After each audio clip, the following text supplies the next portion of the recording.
Welcome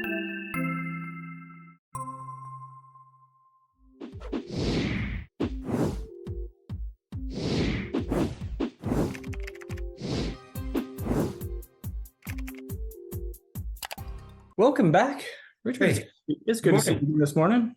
Happy August. Yes. If you had to do it in July, it's too late. Yeah. Right? Well, in school, starts of school is just around the corner, and you hear those school bells ringing. everything's about to change again. That's where, when school starts, you just get that feeling that you're barreling into the holiday season, right? I mean, it's a sure sign that the holidays are right around the corner. I think the summer sales are over, and we're already getting stuff out for all the Halloween stuff is out. So what is it? August. Yeah. Well, get ready. Absolutely. But so last week on the podcast, we talked about narcissism. We talked about it sort of in general terms, what it is. We talked about and it kind of differentiated between some healthy narcissism as a personality trait, as a sense of self that can contribute to one's the profession. It could contribute to the way that just one sees themselves and interacts with the world. We also talked about pathological narcissism, and that's the true mental health diagnosis. In psychology and psychiatry, we have a diagnosis called narcissistic personality disorder. Right. And that is sort of that pathological narcissism. It's not diagnosed until 18 or so, but there are some signs that you can see leading up to that may suggest that something needs to be done to prevent that from happening.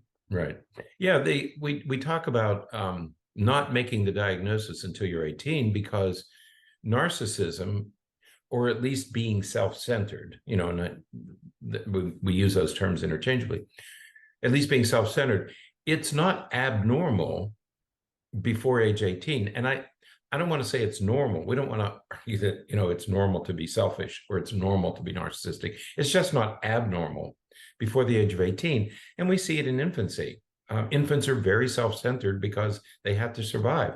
So they tend to think that they are the center of the universe. When kids get to the early childhood, like toddler stage, they begin to realize that there are other people and other objects in the world. But even toddlers tend to be very selfish. And you can imagine a 2 or 3 year old, no, that's mine, or I had it first, or you didn't let me win, or they kind of put themselves first. And that's not abnormal because you have to self-preservation. Teenagers are notoriously self-centered. Mm-hmm. In psychology, we talk about the personal fable that I am unique in the world. I am special and I am unique. And I'm the only one that has ever experienced this. Nobody feels as deeply as I do. Mm-hmm. Teenagers feel that way. And then there's this imaginary audience that everybody's looking at me. Mm-hmm. Nobody but you thinks your hair is bad today. That's the rest of the world is not really terribly interested in you. They're not as interested as you think they are. Okay. Right. So, but teenagers are notoriously self-centered. So what we want to do is we want to move people from being self-centered. We want to go from self-centeredness to self-esteem. Right. And that's a maturational process. Absolutely. Because as we mature, that self-centeredness evolves into self-esteem. And, right. Self-esteem, we've talked about this on so many other podcasts, self-esteem sort of emerges and is born from accomplishment and achievement. Exactly. Mm-hmm. And you can have this, if you're not careful, you can see where this split can begin, where a person starts to experience some accomplishment and some achievement, and they can either go that route of sort of that narcissistic like route where, oh, well, I'm the best, I always have to win, versus that, true self-esteem, which is, I can do this. It's not really what you think about yourself per se, it's what you can accomplish. That's right. I'm a pretty good soccer player. I'm not the best soccer player. Right. I'm not the best soccer player in the world. There are many people who are better than I am, but I enjoy soccer, and I can hold my own if I'm on the field. And that's sort of the difference between a narcissistic path versus a healthy self-esteem path. Right. And that's why sports is the obvious example, but art, music, sports, and there are many, many ways to do this. Sports is just the most obvious example. When you start something like you think of a 4 or 5-year-old in a tumbling class, in a gymnastics class. Well, a 5-year-old isn't on a 4-inch balance beam. They're learning how to do somersaults, okay? And you learn how to do things, whether it's dance, soccer, gymnastics, cheerleading, doesn't matter what it is. You start with no skills and you gradually develop skills. You challenge yourself to develop skills. That's where self-esteem comes from. Not thinking I'm the best at it. I'm told I'm the best at everything. No, you're not good at anything, but you learn how to overcome stuff. That's where true self-esteem comes from. It's from accomplishment. Right. And that's why it's so important for kids to fail sometimes, because if all they experience is success, why wouldn't they think that they're the best at everything? Why wouldn't they think that they can do anything? Because that's what their history tells them. No, that's true, Bernie. If you think of a student, if they get all A's all the time, well, if they suddenly get a B, it has to be somebody else's fault. Right. I'm a straight A student. If I get a B, it's the teacher's fault. Right. Yeah. If I get a B, it's somebody else's fault. Because it can't be me. And far too often, parents support that by saying, well, we need to talk to the teacher and find out what happened there. As opposed to saying, well, you just need to, the example that we have from so long ago, the girl who didn't make the soccer team, and you have to work harder. Work harder. Yeah. That's the message from dad. You just have to work harder. I'm not going to go to the coach and change that for you. So as children develop and they work towards adulthood, there are a number of things that they have to be able to do. And one of those things is they have to be able to consider other people's point of view. That's right. So often, again, children kind of grow up with this, I know everything, I know best, nobody else can understand. And so they have this difficulty understanding that other people may think differently, and they may have a very different point of view. And so mentally healthy adults are able to consider that they may not know what someone else is thinking or feeling, but they can understand that there may be a different point of view to this. That's right. They're different from mine. Right. I have to think about other people having a point of view. Not just other people have their point of view as well. Right. Empathy, of course, for other people's circumstances. You have to think about where other people's backgrounds, other people's situations, other people's circumstances, and you need to think in terms of what the other person is going through. Right. Yeah. And then sort of the third thing that kids have to learn as they're making this transition to adulthood is to be an emotionally and mentally well adult, is that they have to sort of genuinely care about other people's feelings. Like, Richard, how many times, I know you go for walks sometimes around what can be a relatively busy path around a lake in our community. How many times are you walking and there's a couple of people walking towards you and they're taking up the entire sidewalk and they just don't move? No, it's like it's their sidewalk. Like, okay, I guess I'm going to step over and try not to fall into the lake while you walk by, instead of you guys, moving into a single file line to just get past. It's like just not even recognizing that other people have feelings and other people have circumstances. They're just oblivious to that. Right. Yep. And the interesting about this is that not developing empathy, not developing these positive characteristics is one of the biggest warning signs that not just about narcissism, but about having other personality disorders. I mean, this is something, the development of empathy, understanding other people, valuing other people, is related not just to narcissism, it's related to most of the personality disorders. Absolutely. So what are the warning signs of narcissism, especially in children? What are we looking at? What should we look out for? Um, there are a number of things. And again, as we go into this list, we want to, again, repeat that we're not talking about diagnosing narcissism in kids. What we're talking about is these are some signs to be watching for, that you may be following a bad path, or a path that could lead towards narcissism. And so if you see some of these things, we need to get some intervention going to try to correct that. And so one of the first things is the obvious, just extreme egotistical perspectives. Very self-centered. Everything is just about them, very self-centered, and to the point where they're behaving in a way that their perspective is that all that matters is what I want and what That's right. What am I getting? Right. Yeah. So that egotistical perspective is a major warning sign. Right. Yeah. It's all things like if you have a child who doesn't show gratitude, right. And parents will say that, but no matter what we do, it's not enough. They're never thankful for what they get. It's always, what else am I getting? The sense of entitlement, that I deserve all this, the lack of compassion toward others. They have no feeling towards somebody gets hurt and they don't care. A terrible story yesterday about a kid who stole somebody's switch, and because the kid put it down and he turned his back and the other boy stole it. And when his dad said, well, wait a minute, maybe this kid, and the kid said, well, that sucks for him. He shouldn't have turned his back. Absolutely no feeling for the person, for the victim. Well, that sucks for him. He should have been paying attention. Right. And I thought, wow, talk about that. So that lack of compassion. Bullying, many times bullies are really narcissists.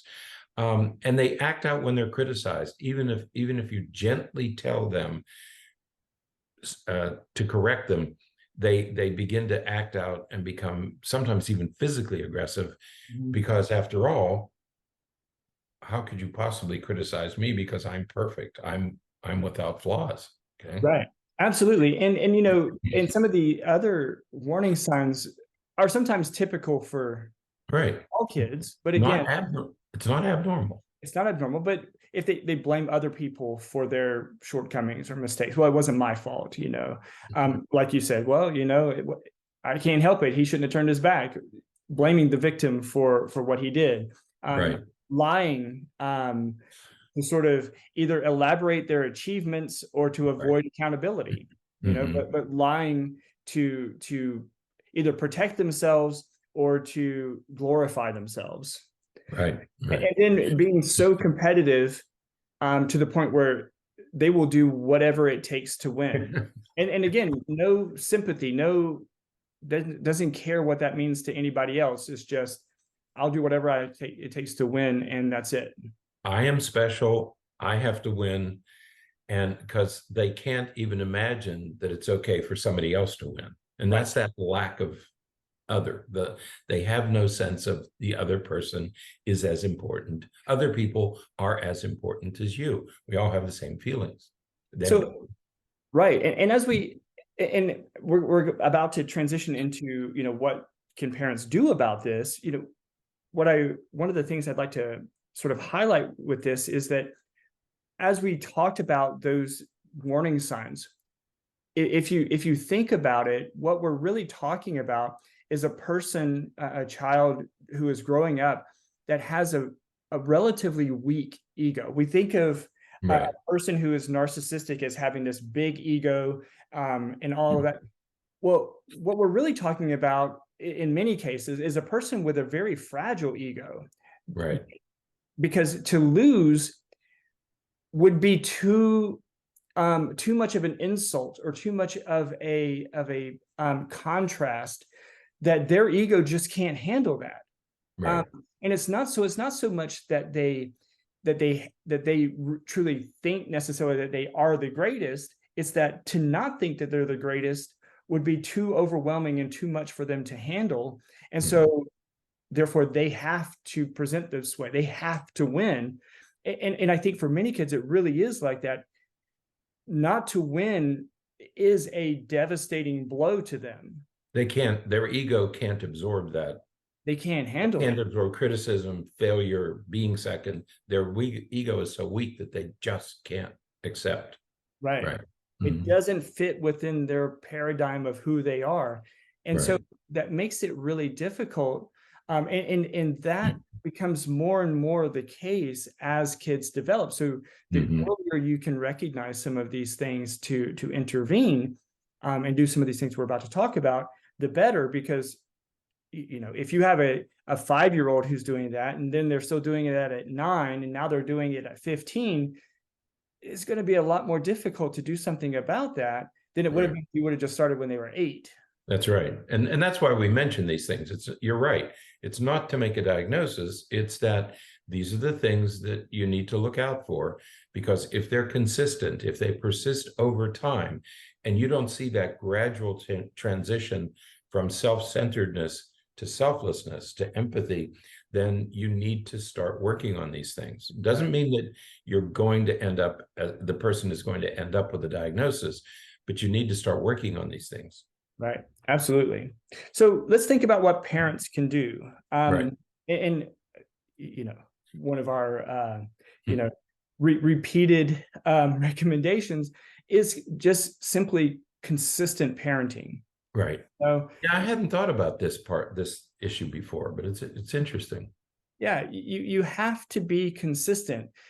And we mean consistent from the perspective of how you're giving praise and how you're reinforcing things and how you're expecting things. Because if the bar for success, let's say, keeps changing, Right. such that the child always reaches success, well, then the child is going to expect that, well, an A was okay. Well, that now a B is okay, or now this is okay, or now that's okay. Right. No, this is where we would like to expect you. We would expect you to do your best. Right. And I'm sorry, but a B is not as good as an A.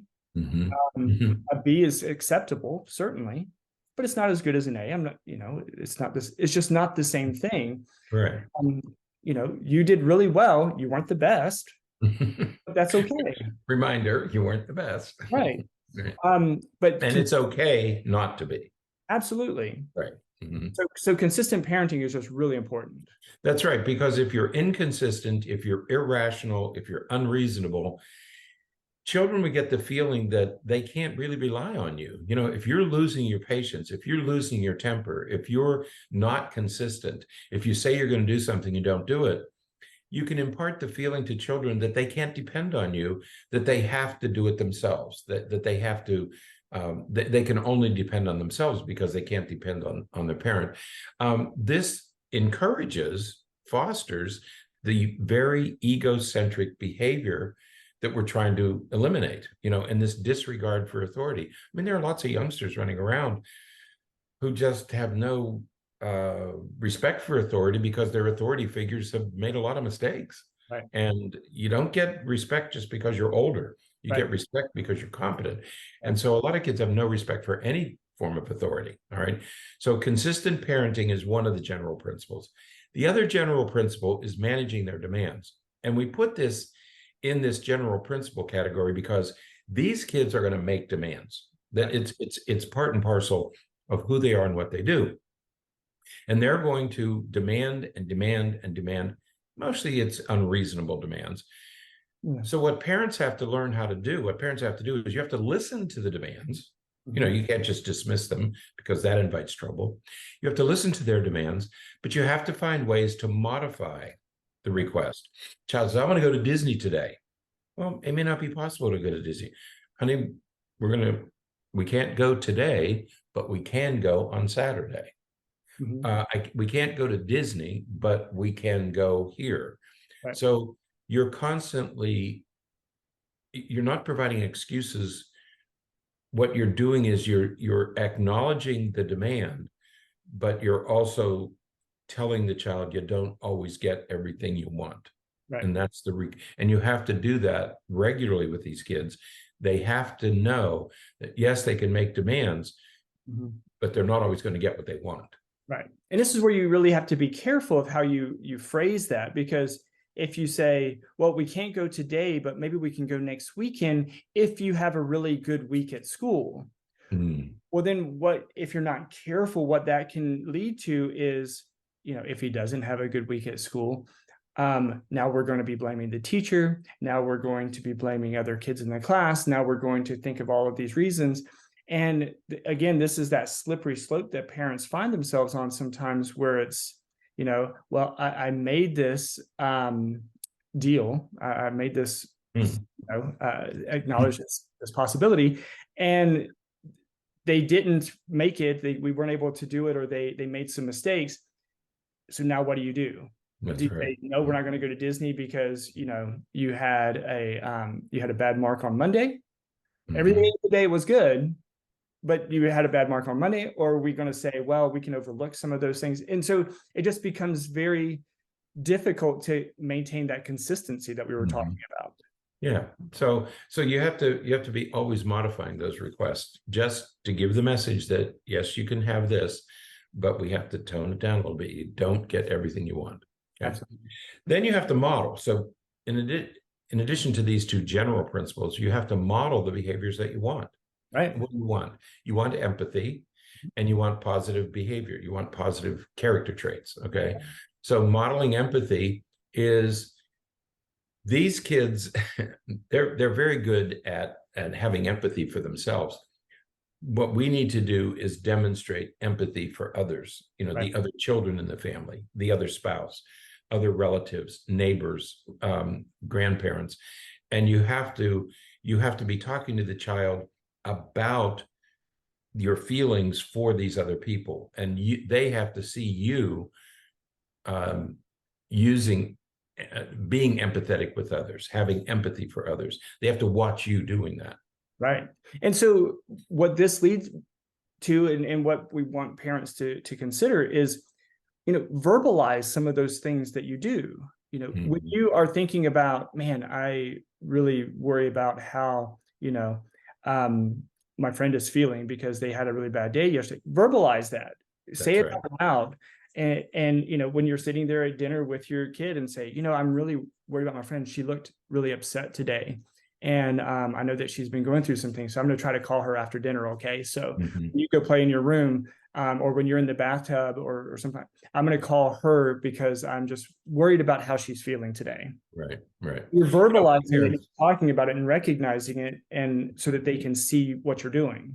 Right. Yeah. To just talk about these things, just so kids are hearing somebody else demonstrate empathy. Okay. And so the other one is to model positive character traits, being honest, being kind, being selfless, showing humility. You can do this parents can do this in 1,000 ways, just to demonstrate or model those positive behaviors, because your kids are going to model what they see, not what they hear. Absolutely. So you want to model these things, but we also want to teach things. Right. We always need to teach, because while most kids will pick up on that social learning, that modeling, other kids need to learn directly. And so again, when you think about teaching kids empathy, think about how you can encourage them to consider how other people are feeling. Empathy and selfishness tend to develop at about the same time on the developmental course of things. And so, one supersedes the other based upon the messages that kids are getting from other people. So if a kid is showing some selfish behaviors and that behavior is reinforced, that behavior is going to get stronger. If empathy is, and we will go ahead and admit that a person, it is possible to be too empathetic. Oh yeah.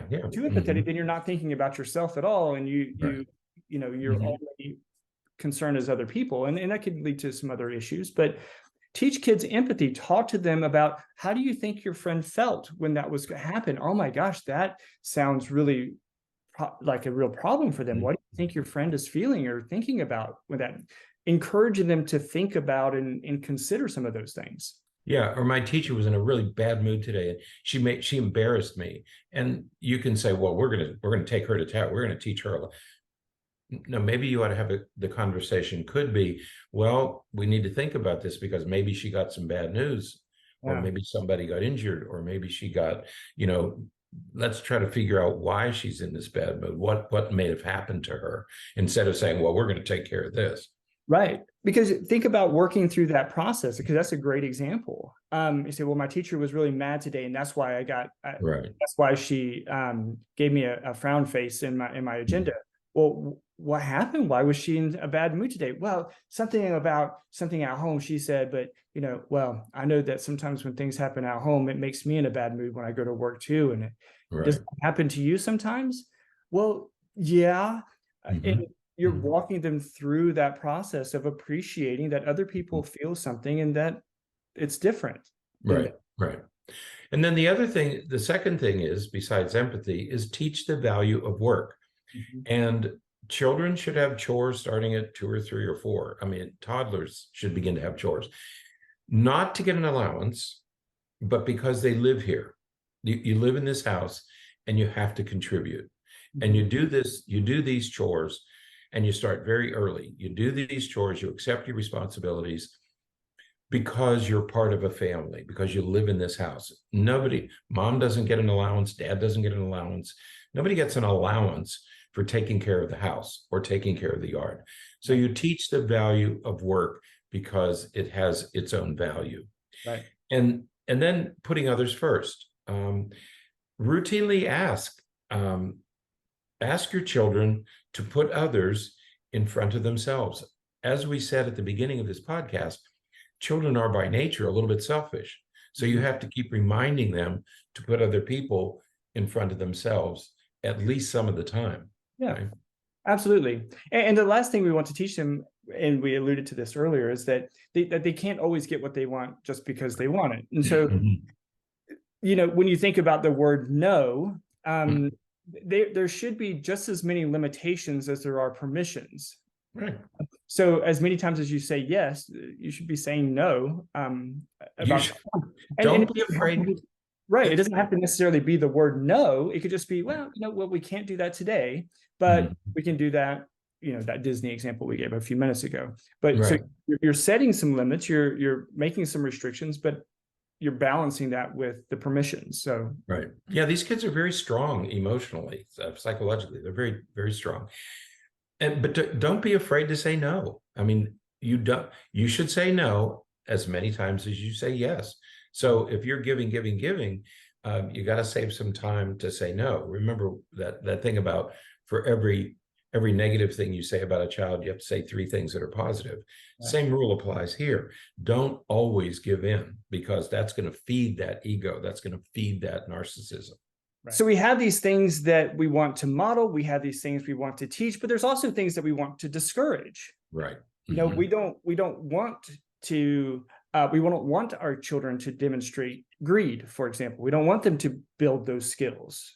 We want them to, whenever we see our child become greedy, we want to address that and sort of discourage those behaviors from continuing. That's right. When we see that, I want, it's mine, that thing about grabbing, that greedy search for everything, we want to discourage those kind of behaviors. We also want to discourage blaming others. This is a hallmark of selfishness and narcissism, is they blame others. Even when they make their own mistakes, their own failings, they always want to blame others. And you want to discourage that. It's not anybody else's fault. You have to take responsibility. Right. We also want to discourage behaviors that are very suggestive of being entitled. We mentioned this early on, but kids who have that sense of entitlement, that is really on that path of narcissism. And so whenever you see that, you have to address it. And so you got to limit some of those, gift giving. You have to limit those that, just because they ask for it, that they get it, back to the no thing, but you have to watch out for fostering that sense of entitlement. Right. That's right. Just don't let that get traction, because that's going to be a difficult thing to take back. Once you give it, difficult to take back. And then don't rescue your children. Let them experience the natural and logical consequences. If you're late for school, your school might do something. I'm not going to rescue you. I'm not going to fill in. If you do something wrong, if you break a rule, if you don't turn your assignment in, you're going to have to manage the consequences on your own. So do not rescue your children. Right. And the final part of what parents can do really is, we just talked about the things that we should discourage from our kids. This is something that we would discourage from the parents, and that is be very careful when it comes to that punishment. Yeah, you're going to want to punish. Very tempting. Right. It's very tempting to punish. So be careful and be mindful that you don't follow that path, because then you start getting into power struggles. And, power struggles are difficult, especially with kids with some of these traits that we're talking about, because they could be very strong-willed. And, sometimes you get into a battle of seeing who can outlast who. That's right. And with these kids, by definition, these kids are going to struggle harder because you're challenging their egos. We talked about that a few minutes ago, that with these children, you have to be careful because, wait a minute, I'm the best, I'm the smartest, and you're challenging me. They will fight you, and they'll probably fight you harder than most other children to win these power struggles. Right. So you need to be very, very careful about harsh punishments. You're going to be tempted, but be very careful before you resort to the punishment stick. Right. And that oftentimes means don't get into arguments with them. If you say something and they counter it, or they argue with you, no, that's not what happened, or that's not true, or that's not okay. You're probably not going to convince them. Right. So don't entertain, don't get into that. It doesn't matter. It's not a competition. It doesn't matter who wins, because you're not going to convince them. And, if they're wrong, they're not going to convince you. So don't avoid that battle and just back off and don't get into that. So nobody's going to win that one. As we were going through this, we've been talking about what parents can do. But actually, these same general principles apply to if you're dealing with a coworker or a partner or an adult who has these tendencies. The same sorts of things apply. I mean, you're not a parent, you don't have complete control, but you can apply these same general principles to people who tend to be selfish, even if not diagnostically narcissistic. At least they're a little selfish, and so you can use these same general principles. Absolutely. All right. Well, I think that's it for today. We want to hope and wish all of you a good start to the school year. At least in our area, teachers are heading back to school or have already headed back to school. Oh yeah, students to follow. So have a good start to the school year, and I am sure that there will be lots about that we will talk about, because going to be an interesting year in education. Things in Florida are getting to be interesting. So we'll be talking about it soon. All right. Okay. Until next time, stay happy, stay healthy, and forget to be afraid.